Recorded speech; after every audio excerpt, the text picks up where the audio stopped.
ধূমপান স্বাস্থ্যের জন্য ক্ষতিকারক। এটা যে প্যাকেটে গায়ে লেখা আছে সেটা কখনো পরে দেখেননি? সিগারেট কি মধু মিশিয়ে দেয় এমপি সাহেব? অধর মেলে হাসলো আওয়াজ। পিয়সীর বোকা বোকা কথা না হেসে পারা যায়? একবার বাসার নিচে তাকালো, স্বাভাবিক হয়ে বলল, টান দিয়ে দেখবি একবার। রুয়াত একটু দূরে সরে আসে। আওয়াজ তার দিকে তাকিয়ে আছে। যে জিনিসটা গন্ধ ভালো লাগে না সেটা কিভাবে সহ্য করবে? আবার আওয়াজ বলছে একটা টান দিয়ে দেখবে। নাক কুঁচকে ফেলে। কথাটি পছন্দ হলো না। অপছন্দের কথা বললে সেটা কিভাবে পছন্দ হবে? উচ্চফার করে নিঃশ্বাস নিল। বিরক্ত মাখা স্বরে বলে, প্রথমত এটা ছেলেরা খায়, মেয়েদের কখনো খেতে দেখিনি। আর এটার গন্ধ আমার সহ্য হয় না। কিছু কিছু মেয়েরাও খায়, যারা ঢাকায় বাস করে। এগুলো তাদের কাছে নর্মাল। দেখবে একটা ছেলে দাঁড়িয়ে খাচ্ছে, তার পাশে একটা প্রাপ্তবয়স্ক মেয়েও দাঁড়িয়ে, দুজনে একই সাথে খেয়ে যাচ্ছে। অবাক হয়ে রুয়াজ আওয়াজের দিকে তাকায়। কথাটি বিশ্বাস হলো না। কখনো সে তো নিজের চোখে দেখেনি। তারা যে শহরে থাকে সেখানকার কোনো মেয়েকে আজ পর্যন্ত এসব খেতে দেখেনি, শুনেও নি। তাহলে কথাটি কিভাবে বিশ্বাস হবে? এর প্রথম আওয়াজে থেকে শুনেছে, এত সহজে কিভাবে বিশ্বাস করে নিবে? মেয়েদের নামে এইসব আজে বাজে কথা বলবেন না। আপনার মুখে এসব মানায় না। যেখানে মেয়েদের ব্যাপারে আপনি খুব প্রখর, সেখানে এসব কথা আপনার মুখ থেকে এসব বিশ্বাস করা দায়। আর আমি বিশ্বাস করব না। বিরক্তকর শব্দ করলো আওয়াজ। কথাটি কি মিথ্যা বলেছে সে? পুরোটি তো সত্যি ছিল। এরকম ঘটনা ঢাকায় অহরহ ঘটেছে, এমনকি নিজ চোখেও দেখেছে। কিন্তু এই রুয়াদকে কে বোঝাবে? বুঝাবেই না, আর উল্টো পাল্টো কথা বলা শুরু করে। সোজাসাপটা আওয়াজ বলে ওঠে, তাহলে তোমার বিশ্বাস তোমার কাছে রাখো। বিশ্বাস করতে হবে না, যাও। তবে তুমি কখনো এরকম কাজ করতে যেও না। আপনি তো আমাকে বললেন একবার টান দেওয়ার জন্য, তাহলে এখন এটা বলছেন কেন? ধুমুকো কথা বলবেন না। আমি শুধু দেখতে চেয়েছিলাম তুমি কি বলবে, এইটুকু। রুয়াদ বেশ আগ্রহ নিয়ে প্রশ্ন করল, আচ্ছা, আপনাকে আমি সব সময় এটা খেতে দেখি। এই জিনিসটা খেলে কি ভালো লাগে? কিন্তু এটা তো শরীরের জন্য ক্ষতিকারক। পুরো এলাকার খবর হাতের মুঠো করে রাখেন, অথচ এটা জানেন না, নাকি জেনেও নিজের ক্ষতি করেছেন? আওয়াজ শরীর নড়ে চড়ে বসে, মাথাটা দুপাশে আপন মনে দোলাচ্ছে, যেন রুয়াতের কথা শোনেনি। তবে মুখশ্রীতে বিন্দু বিন্দু হাসির ছোঁয়া উকি দিচ্ছে। রুয়াদের আগ্রহ দমে গেল, কারণ আওয়াজ কিছু বলছে না। যে এক্সপেকটেশন নিয়ে প্রশ্ন করেছে তা উবে গিয়েছে এখন। কিছু সময় চুপ থাকার পর আওয়াজ বলে, সব জানি, তবে এটা বেশিরভাগ এখন প্রেমিকারা খায়, যাদের প্রেমিকারা তাদের ভালোবাসে না। মূলত বলতে পারো, যাদের বিচ্ছেদ হয়েছে তারা এটা ইচ্ছে মতো খায়। আবার অনেকে নেশার পরে এই জিনিসটাকে পছন্দ করে। এখানে কোনো মধু মিশিয়ে দেওয়া হয় না প্রেয়সী। পরপর ঢোক গিলে রুয়াদ কিছু একটা বলতে গিয়ে থেমে যাচ্ছে বারবার। মন সায় দিচ্ছে না। আবার আওয়াজ কি বলবে সেটা নিয়েও চিন্তিত। না বলেও টিকে থাকতে পারছে না। বললে একটু হলেও তার মন হালকা হতো। তবে সে সাহস যে নেই তার। কিভাবে বলবে? অধর কামড়ে মাথা নিচু করে বসে আছে রুয়াদ। আওয়াজ আকাশের পানে চেয়ে আছে, না তাকিয়ে বুঝে যাচ্ছে কিছু একটা নিয়ে রুয়াদ সংকোচ বোধ হচ্ছে। ওরকম ভাবে থেকে বলে, বিচলিত হবার দরকার নেই। যেটা বলতে চাও সেটা নির্দ্বিধায় বলতে পারো। হকচকিয়ে গেল রুয়াদ। আওয়াজ তো একবারও তাকায়নি, তাহলে বুঝলো কিভাবে? আপনি বুঝেছেন কিভাবে? আমিও তো বলিনি। যেটা বলতে চেয়েছিলে সেটা বলো, অযথা কথা বলো না। আচ্ছা, আপনি যে বললেন যেসব প্রেমিকদের তাদের প্রেমিকারা ভালোবাসে না তারা এটা খায়, আবার এটাও বলেছেন যাদের বিচ্ছেদ হয়েছে তারাও এটা খায়। কিন্তু এখন আমার কথা হচ্ছে আপনার কোনটা হয়েছে? আওয়াজ ঘাড় বাঁকিয়ে রুয়াদের দিকে তাকায়। এরূপ চাউনিতে কিছুটা হকচকিয়ে যায় সে। একটু নড়ে চড়ে বসে। মনে মনে শুধু একটাই কৌতূহল আওয়াজে, কি পছন্দ হয়নি কথাটি? আবার কি নাকি বলে ফেলে? যে সাহস জুগিয়ে কথাটি বলেছিল সেটাও ক্ষণিকের জন্য ছিল। এখন তো তার 1% ও সাহস নেই। বড় ভুল করে ফেলেছে। আওয়াজের মুখে হাবভাব তখনকার মতো নেই, কিছুটা বদলে এসেছে। আবারও এমনও না হয় যে মুখ থেকে বোঝা যাবে কথাটি আসলে আওয়াজ সহজভাবে নিয়েছে তো। একটু একটু অনুশোচনা হচ্ছে রুয়াদের। এসব না বললেও পারত, বড্ড সাহস দেখিয়ে ফেলেছে। রুয়াদকে অবাক করে দিয়েছে আওয়াজ। বলতে পারো সেরকম কিছু একটা। আপনার প্রেমিকা আছে? ছোট্ট করে উত্তর দেওয়া আওয়াজ। বক্ষস্থল হুট করেই কেঁপে ওঠে হঠাৎ, যেন আজকের যাত্রা এখানেই শেষ। কোথায় ভীষণ জ্বলছে, টিকে থাকবে কিভাবে সেটা চিন্তায় ঘুরপাক খাচ্ছে। শ্বাস প্রশ্বাস দ্রুত ওঠানামা করছে। পাশের মানুষটি অস্থির হয়ে পড়েছে, হাতের তালু ঘষে নিচ্ছে বারবার। রুয়াদ স্বাভাবিক হওয়ার চেষ্টা করে। চোখে পানি ছুঁই ছুঁই করছে মেয়েটা। কিছু নিয়ে বেশি চিন্তা করলে এমন অবস্থা দেখা দেয়। হান্নান চৌধুরী মারা যাওয়ার পর থেকেই সমস্যা, তবে সেটা সব সময় না। কিছু কিছু সময় এরকম হয়, আবার মিনিট কয়েক বাদে ঠিক হয়ে যায়। বারবার চোখ ঝাপটায়, বসা থেকে দাঁড়িয়ে পড়ে, ক্ষণিকের মধ্যেই সমস্যা উদয় হয়ে যায়।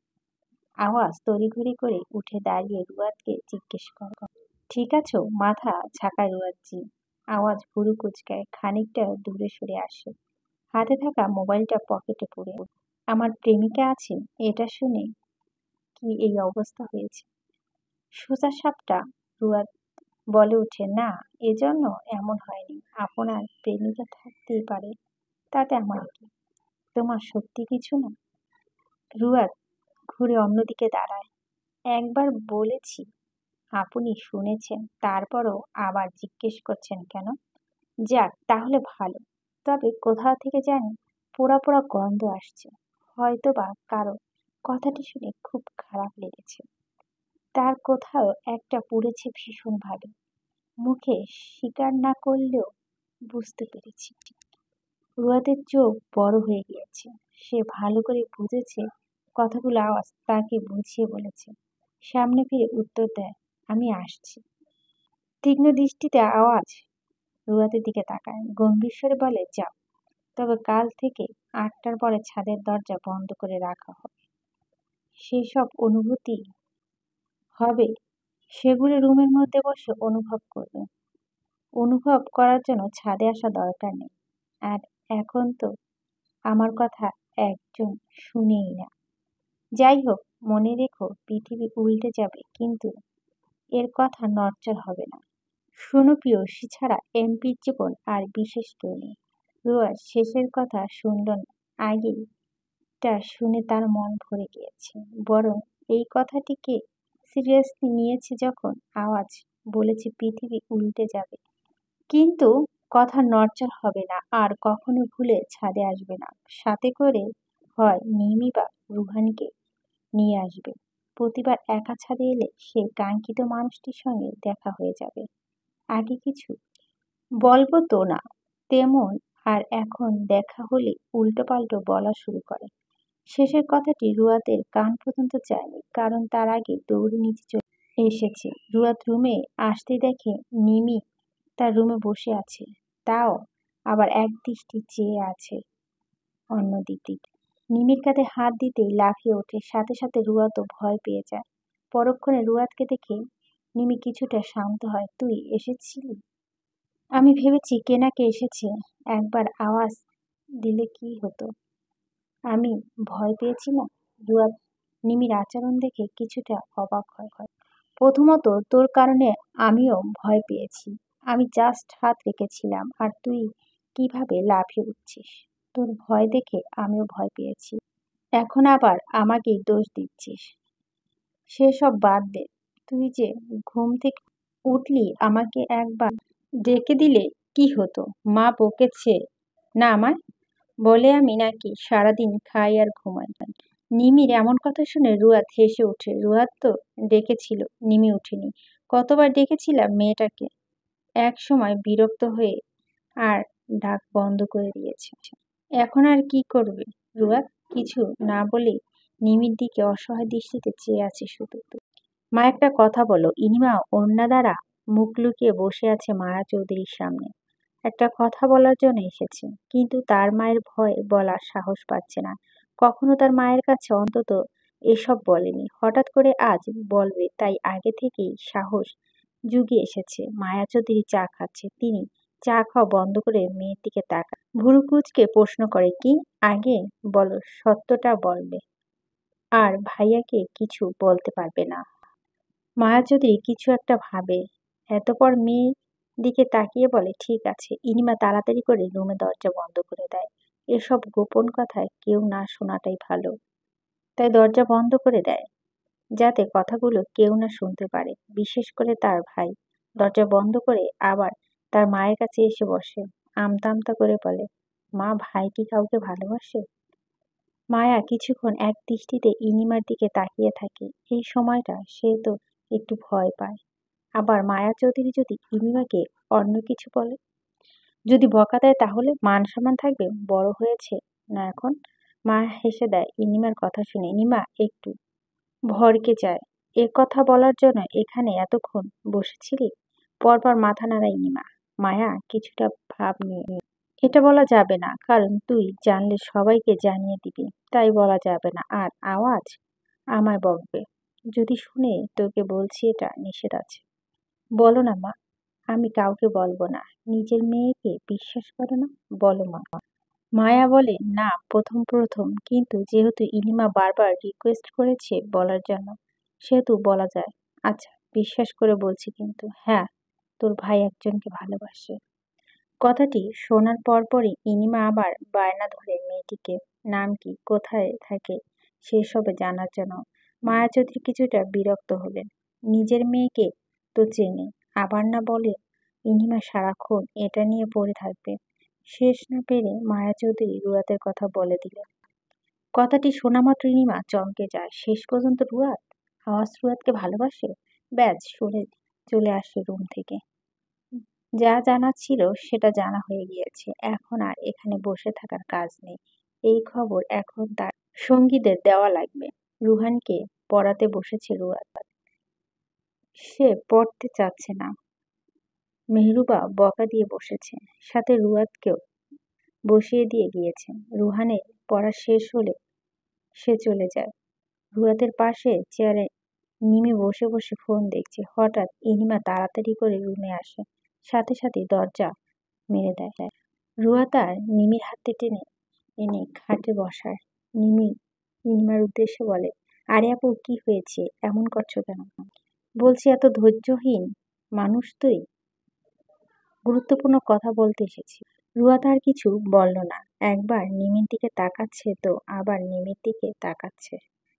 বড় একটা নিঃশ্বাস টেনে ইনিমা বলে ওঠে, আওয়াজ ভাইয়া রুয়াতকে ভালোবাসে? ইনিমা মাথায় হাত দিয়ে বসে আছে। নিমি কিছুক্ষণ আগেই বলেছে রুয়াত আগে থেকেই জানে আওয়াজ রুয়াতকে ভালোবাসে। ইনিমা তো খুব গুরুত্বপূর্ণ কথা বলতে এসেছিল, কিন্তু এটা যে তারা আগে থেকেই জানে সেটা সে জানতো না। এখন সব মজাই মাটি হয়ে গিয়েছে। কথাটি শোনার জন্য একদম প্রস্তুত ছিল না। মুখে হাত দিয়ে রুয়াত এক দৃষ্টিতে ইনিমার দিকে তাকিয়ে আছে। সেও ভালো মজা পেয়েছে, কারণ তার ভাই তো আগেই বলে দিয়েছে। এখন বোন আবার নতুন করে বলতে এসেছে। নিমি ইনিমার কাঁধে হাত দিলে হালকা করে ধাক্কা দেয়। মুচকি হেসে বলে, কি আপু, তোমার শোক পালন করা শেষ হয়েছে? আর কতক্ষণ এভাবে বসে থাকবে? মাথা তুলে ইনিমা বিরক্ত চোখে নিমির দিকে তাকায়। এই মুহূর্তে তার এসব মজা মোটেও ভালো লাগছে না, কিন্তু তাও নিমি বলে চলেছে। মূলত তাকে বিব্রত করা ধান্দায় তার। রেগে উঠে সে নিমিকে ধাক্কা দিয়ে বলে, তুই চুপ থাক, তখনই তো বলছি এরকম মজা ভালো লাগে না।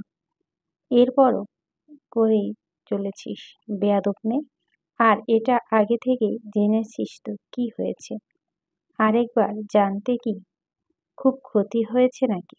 একদম আমাকে এসব বলবি না।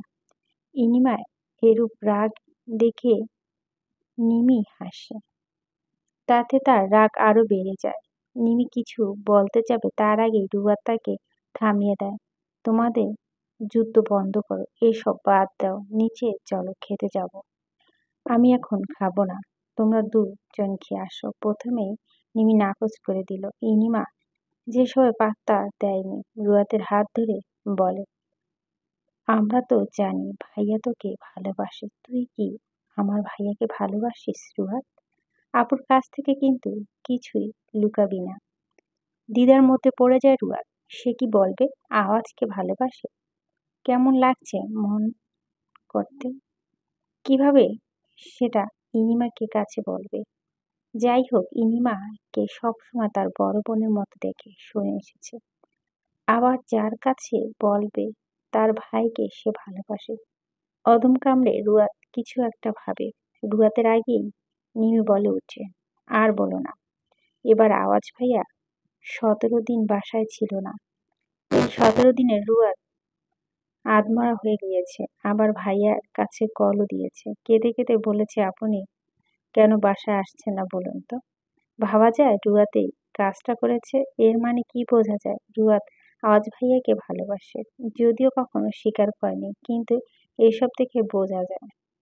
ইনিমা অবাক হয়ে রুয়াতের দিকে তাকায়। সে মাথা নিচু করে থাকে লজ্জায়। ইনিমা বরাবরের মতো জানতো রুয়াত আওয়াজ সহ্য করতে পারে না, কারণ রুয়াত কিছু বলে একবার না একবার হলেও তাকে ধমক দিত। কিছুদিন আগে যখন বাসায় এসেছিল তখনও রুয়াত আওয়াজকে সহ্য করতে পারত না। কখনো কখনো মুখের উপর প্রতিবাদ করে সে সেখান থেকে দৌড়। আজ পরপর এরকম কথা শুনে সে অবাক হয়ে যাচ্ছে। হঠাৎ একদিনই এমন খবর শুনেছে। অবাক হওয়ারই কথা। রুয়ার চোখে রঙিন নিমির দিকে তাকায়। এই মেয়ে কে? সে এজন্য কিছু বলতে চায় না। সব সময় কোনো কথা বলবে তা ফাঁস করে দেয়। অন্য কথা হলে মানা যেত, কিন্তু এমন এক কথা বলেছে যেটার জন্য ক্ষমা চাইলেও সেটার অযোগ্য হয়ে যাবে। নিমি মুখে ভেঙচি দেয় রুয়াতকে।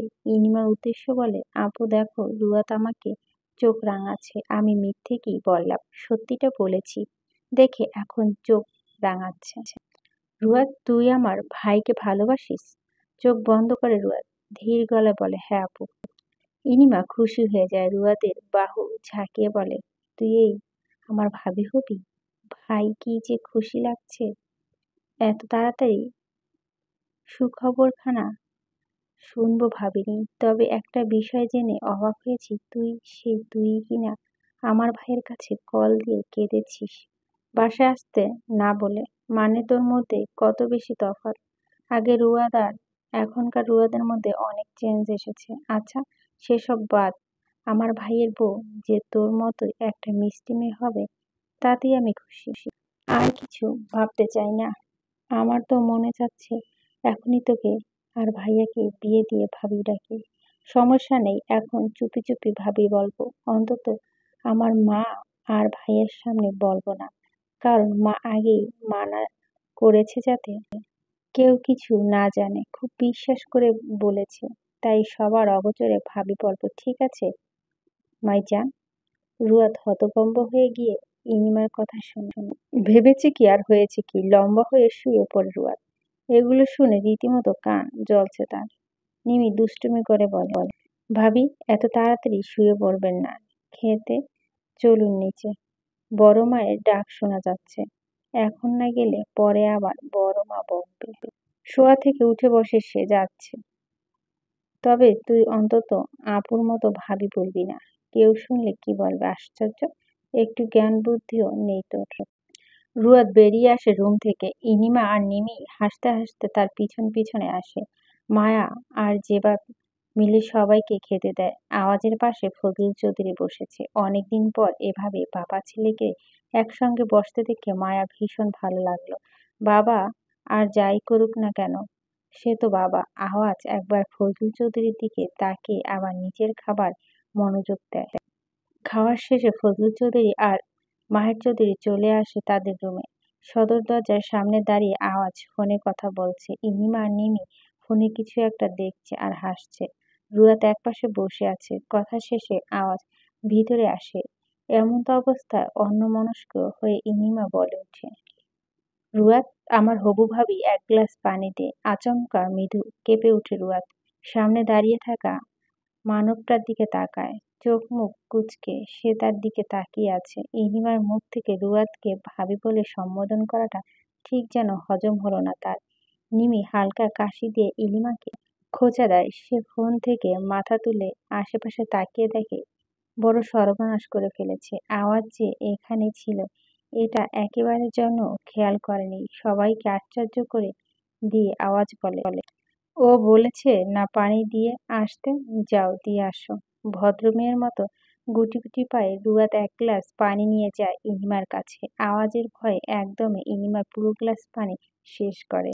কারণ তার ভাইয়ের দৃষ্টি তার দিকে। ভয়ে ভয়ে আছে আওয়াজ। না, মায়া চৌধুরীর কাছে বলে দেয়। তিনি জানলে ইনিমা আর আস্থা রাখবে না। কখনো আর কোনো কথা বলে না ইনিমাকে। আওয়াজ ইনিমার উদ্দেশ্য বলল, মাকে বলিস আমি বাইরে যাচ্ছি, কিছু কাজ পড়ে গিয়েছে। ইনিমা আমতা আমতা করে বলল, কোথায় যাচ্ছ? কাজে আসছি, আমার ফিরতে অনেক রাত হবে। মাকে বলে দিস আর বলিস যেন কোনো চিন্তা না করে। মাথা নাড়ায় ইনিমা। আওয়াজ রুয়াতের দিকে তাকিয়ে বের হয়ে যায় বাসা থেকে। ইনিমার বুকে হাত দিয়ে বড়সড় নিঃশ্বাস টানে। খুব বড় বাচ্চা বেঁচে গিয়েছে আজ। কিন্তু একটা ভয় থেকেই গেল। আওয়াজ যদি বলে দেয় মায়া চৌধুরীকে, তাহলে কি হবে? সকালে বাগানে জড়সড় হয়ে বসে আছে রুয়াদ। ঘুম থেকে উঠে এখানে এসেছে। অনেকদিন শরীরে সকালে রোদ তাপ লাগায়নি।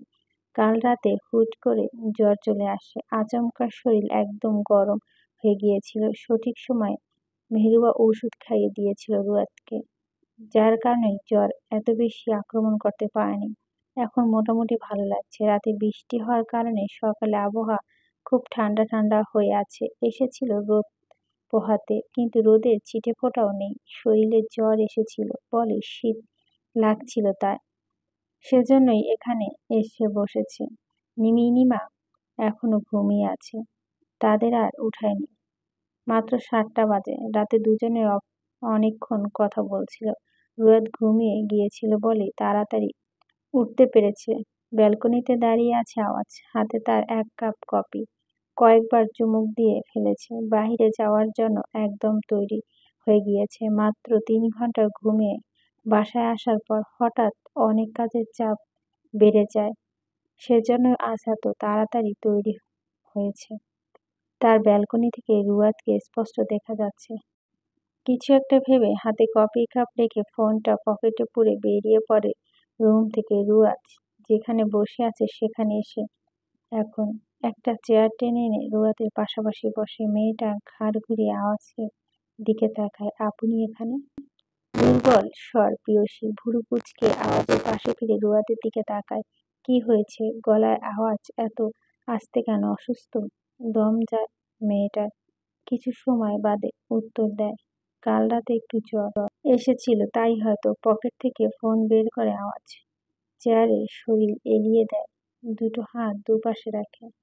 কাউকে মেসেজ লিখছে। সেই ফাঁকে রুয়াদকে বলে, এত অসুস্থ হলে ভবিষ্যতে চলবে কিভাবে? ঠিক মতো খাওয়া দাওয়া করো এখন থেকে। রুয়াদ চুপ হয়ে যায়, দৃষ্টি সরিয়ে আনে। ফের আওয়াজ বলে, কালিনীমা, তোমার ভাবি বলল কেন? আপনি রাতে কখন বাসায় এসেছেন? কথা এড়িয়ে যায় রুয়াদ। তবে আওয়াজ বুঝেছে রুয়াদ কথা এড়িয়ে যাওয়ার জন্য এটা বলেছে, তাই আওয়াজও আর জোর করল না। সোজাসাপটা বলে, মধ্যরাত এসেছি।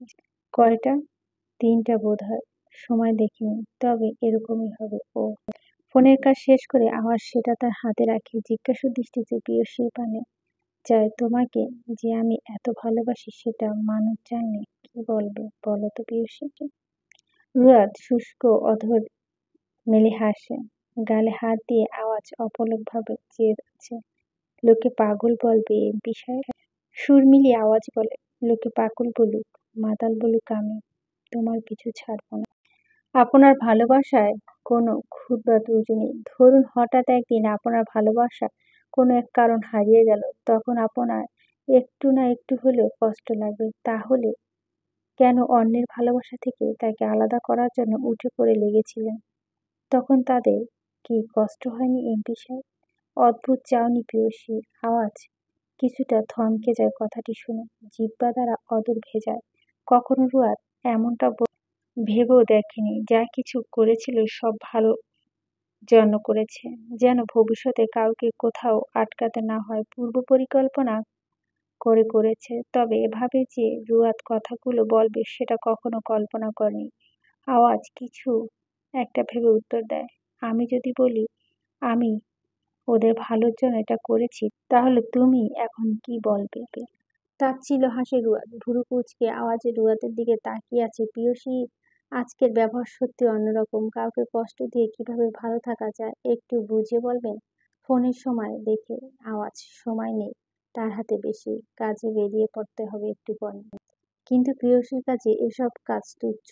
কয়েক শত বছর পেরিয়ে যাক, সে এখানে তার কাজ ফেলে রেখে বসে থাকতে পারবে না। মানুষ যখন যেটা চায় সেটা কি করতে পারে? সবসময় বাস্তবতার কাছে ঠিকই হেরে যেতে হয়। আওয়াজ উঠে দাঁড়ায়, ফোন পকেটে পুরে। রুয়াদ মাথা তুলে সুদর্শন পুরুষের দিকে তাকায়। এখনো মোটামুটি রোদ উঠেছে, যার কারণে মাথা তুলে তাকানোর ফলে কিছুটা চোখ মুখ কুঁচকে এলো মেয়েটার। তারা যদি এখন খানিকটা কষ্ট করে পরবর্তী সময় এক হয়ে থাকতে, তার জন্য আমি চেষ্টা করছি। আশা করি তার তেমন কিছু বোঝার নেই। কিছু না বুঝে রুয়াদ মাথা ঝাঁকায়।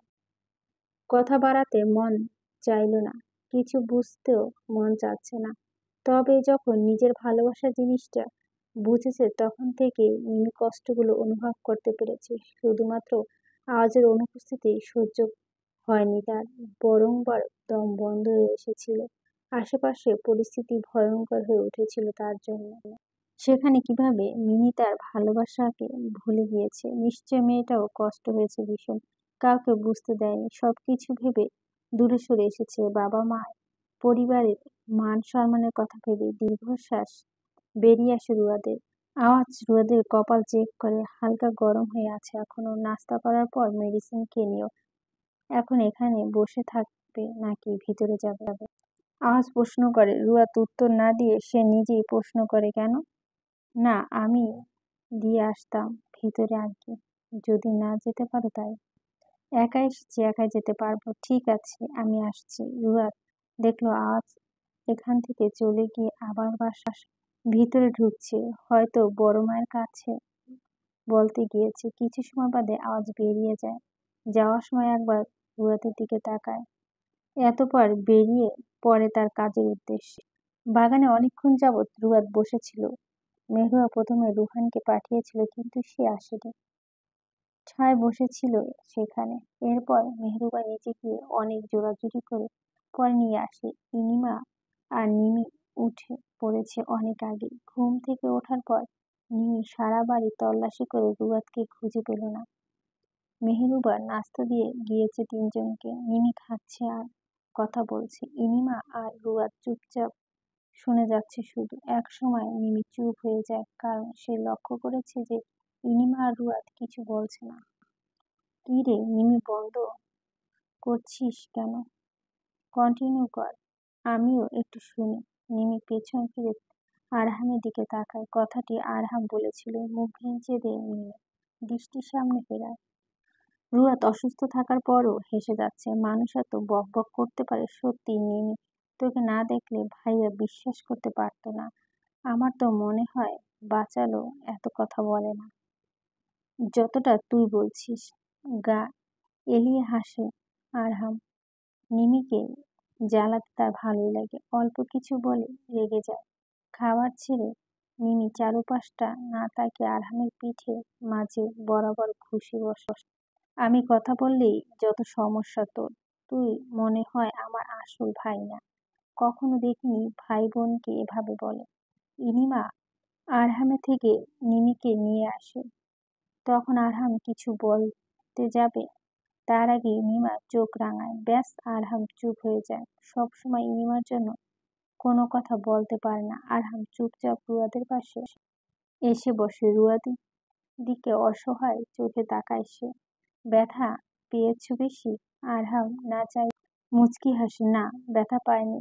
নিমির আগে ফুঁসে ওঠে, আবার মুখ ভেঙচি দেয় আরহামকে। প্রত্যুত্তরে আরহাম কিছু করেনি, মাথা নিচু করে ফোন দেখা শুরু করে। নিমি এসব আচরণে সত্যি বিরক্তকর। ও তোর বড় ভাই না?